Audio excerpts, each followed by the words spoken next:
Polisi dan unit PPA Polrestabes Palembang kesulitan saat akan menangkap seorang perempuan yang diduga melakukan eksploitasi dan kekerasan pada anak. Karena perempuan yang akan ditangkap mencoba mempertahankan anak yang akan diamankan polisi.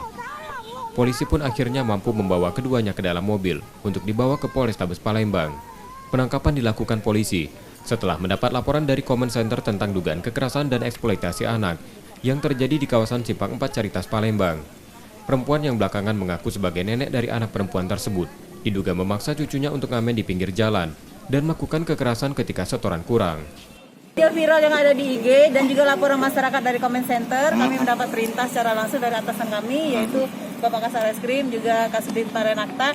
Jadi kami langsung mengamankan terduga pelaku penganiayaan terhadap anak dan juga pelaku KDRT. Ini anak kandungnya, Bu? Ini neneknya. Oh, neneknya. Nenek kandung dari si korban. Ini termasuk dalam dugaan eksploitasi anak. Polisi menangkap perempuan tersebut setelah video berdurasi 1 menit lebih memperlihatkan kekerasan pada bocah perempuan viral di media sosial. Dalam rekaman video itu terlihat perempuan memukul anak perempuan di pinggir jalan ketika mengantarkan sejumlah uang yang diduga setoran dari mengamen. Diduga kurang, bocah itu pun dipukuli. Polisi masih melakukan pemeriksaan pada perempuan dan anak tersebut di Polrestabes Palembang. Yudi Kiswanto, Kompas TV, Palembang.